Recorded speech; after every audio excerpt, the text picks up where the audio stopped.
Putang ina ka, hindi ka nakikinig. I will kill you. Sa awa ng Diyos, wala pa akong pinatay na isa.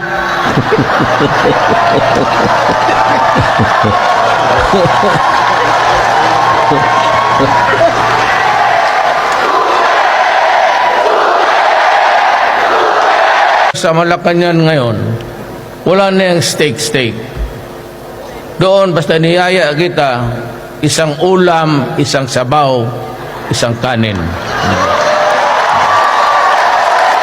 Hanggang lang tayo. Ni minsan, magna 9 months na ako plus. Ni minsan, magtanong kayo, ni hindi ako pumirma ng allowance. Kaya, ang aking sweldo is 130,000. Dalawa ang pamilya ko.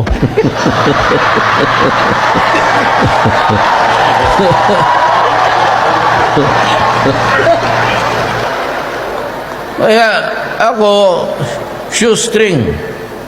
At ako umuwi, nagko-commercial flight ako.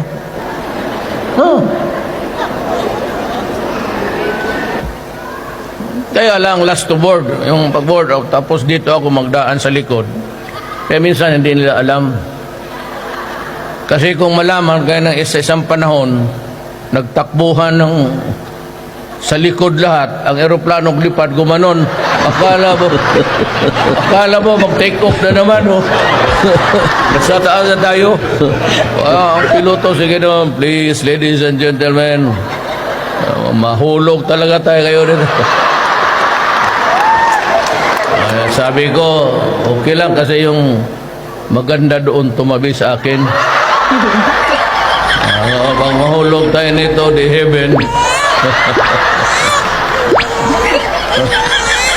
At least nakahawak ako ng kamay na bumitaw sa akin.